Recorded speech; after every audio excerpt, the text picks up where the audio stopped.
Salam sejahtera saya ucapkan kepada semua. Hari ini, saya, Encik Lau Situng bersama dengan Cikgu Lina Lau ingin membentangkan hasil kajian kami. Tajuk kajian kami ialah meningkatkan kemahiran murid dalam menyelesaikan soalan KEBAT bersamaan linear serentak dengan menggunakan kaedah think, pair dan share. Asraf. Kajian ini dijalankan untuk meningkatkan kemahiran pelajar terhadap penyelesaian masalah soalan KEBAT bagi soalan persamaan linear serentak. Seramai 32 orang murid tingkatan C, 4C dan 2 orang guru terlibat secara langsung dalam kajian ini. Tindakan awal ini melibatkan peperiksaan pertengahan 1. Pemerhatian dan tembubuan menunjukkan pelajar tidak dapat menulis persamaan linear serentak jika soalan KEBAT diberi. Masalah menulis persamaan linear serentak menyebabkan pelajar tidak dapat mendapat markah bagi soalan ini. Kajian ini dijalankan selama 2 minggu. Sebelum menggunakan kaedah think, pair, share, ujian pra diberikan. Kemudian satu ujian post dijalankan dan keputusan menunjukkan lebih 60% murid dapat menjawab soalan dengan lebih baik dan prestasi semakin meningkat. Refleksi pengajaran dan pembelajaran lalu. Dalam keputusan peperiksaan pertengahan Bengal 1 tingkatan 4C, peratus kelulusan matematik ialah 65%.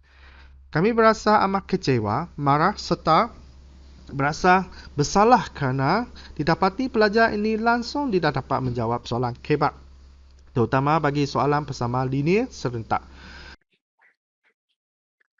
Topik ini sudah diajar di tingkatan 3 dan sebelum peperiksaan, kami sudah menunjukkan banyak contoh soalan dan mengajar mereka bagaimana menentukan persamaan linear serentak.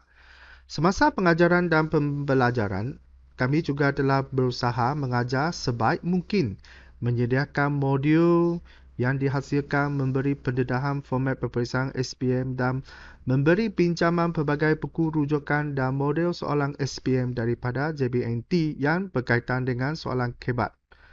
Kami juga memasang murid membuat pembetulan semua soalan dalam peperiksaan pertengahan Bengal 1 iaitu kertas 2 dan memperbanyakkan kerja rumah dengan harapan murid dapat memperbaiki kelemahan masing-masing. Namun menghamparkan kami daripada hasil pemerhatian dan analisis yang dibuat, kelemahan murid ialah tidak dapat menentukan objek dan tidak tahu bagaimana menulis persamaan linear serentak dengan menggunakan pemboleh ubah yang sesuai. Kajian ini dijalankan untuk meningkatkan kemahiran pelajar terhadap penyelesaian masalah bagi soalan KEBAT. Persamaan linear serentak dengan menggunakan kaedah think, pair, share. Kajian ini dapat membantu murid untuk menjawab soalan KEBAT untuk mendapat markah yang lebih baik dalam setiap ujian. Objektif kajian. Objektif am. Kajian ini bertujuan meningkatkan peratus mata pelajaran matematik dalam peperiksaan SPM. Objektif khas. Mengenal pasti masalah-masalah dan kesalahan yang dilakukan oleh pelajar dalam topik persamaan linear. Mengemukakan kaedah yang lebih senang dan praktikal untuk digunakan oleh pelajar bagi menjawab soalan KEBAT dalam topik persamaan linear. Jadi kumpulan sasaran kami, kajian ini melibatkan 30 orang 2 murid tingkatan 4 yang terdiri daripada 12 orang murid lelaki dan 20 orang murid perempuan. Pelaksanaan kajian, hasil tindakan masalah.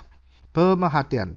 Dari hasil dari pemerhatian, latihan murid dan ujian sebelum ini, didapati murid agak lemah menulis persamaan linear serentak. Ini menyebabkan murid tidak dapat menyelesaikan soalan terutamanya kertas 2 dengan baik dan melalui terbubual. Sesi terbubual dibuat dengan murid untuk mendapatkan maklumat yang boleh membantu menyelesaikan masalah ini. Kebanyakan murid menyatakan mereka tidak tahu bagaimana menulis persamaan linear serentak jika soalan ini ialah soalan KEBAT.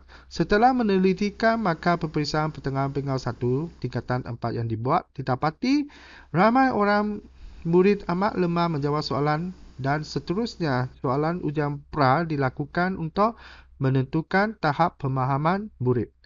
Analisis tinjauan masalah. Pencapaian pelajar dalam ujian pra ialah seperti di berikut. Kita dapati untuk pelajar yang mendapat markah yang baik, peratusnya adalah rendah.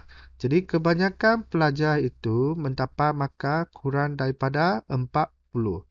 Tindakan yang diambil, jadi aktiviti kami telah melakukan 3 aktiviti. Aktiviti 1, guru akan mengajar pelajar bagaimana menentukan objek dan menulis pemboleh ubah yang betul dengan menunjukkan banyak contoh soalan yang berlainan.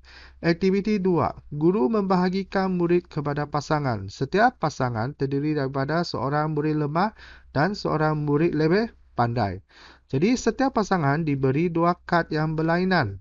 Dalam kad itu, pelajar diketati mengenal pasti 2 objek dan daripada 2 objek itu, pelajar diketati menentukan pemboleh ubah dan seterusnya menulis 2 persamaan linear serentak yang betul. Selepas itu, pasangan itu dikehendaki bertukar kad dan seterusnya membandingkan jawapan yang telah dibuat masing-masing. Jika jawapan yang mereka berlainan, maka mereka dikehendaki berbincang untuk mendapat jawapan yang betul. Jadi untuk aktiviti yang ketiga, guru akan menyemak jawapan setiap pasangan. Jika jawapan mereka salah, guru akan membuat penerangan dan membantu mereka memahami soalan. Selepas itu, pelajar pandai akan membantu pelajar yang lemah itu jika mereka masih tidak faham. Jadi guru sentiasa memantau perkembangan ini. Jadi dapatan aktiviti pos ujian TOV setelah aktiviti ini dijalankan, satu ujian pos telah dijalankan untuk menilai kefahaman pelajar. Berikut adalah keputusan yang diperoleh. Daripada keputusan ujian pra dan ujian akhir, kita telah melihat bahawa terdapat peningkatan markah bagi pelajar yang lulus.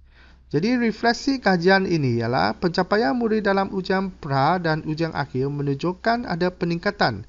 Terdapat 2 orang murid mendapat markah terbaik iaitu 90 ke atas. Jadi kaedah team pair share banyak membantu murid untuk cepat mengenal pasti objek dan menulis persamaan linear serentak yang mana dia akan membantu murid semasa menjawab soalan matematik kertas 2 dalam peperiksaan SPM, terutama dalam tajuk persamaan linear serentak.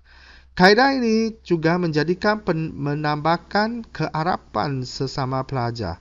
Saya berasa amat gembira kerana pencapaian pelajar telah meningkat dan PDBC juga telah berjaya dengan lebih seronok dan berkesan. Jadi untuk cadangan kajian seterusnya, oleh kerana kajian ini dijalankan meningkatkan tahap penguasaan dan pemahaman pelajar, maka saya akan menggunakan kaedah ini untuk pengajaran tajuk yang lain. Jadi ini merupakan kajian yang kami jalankan. Sekian, terima kasih.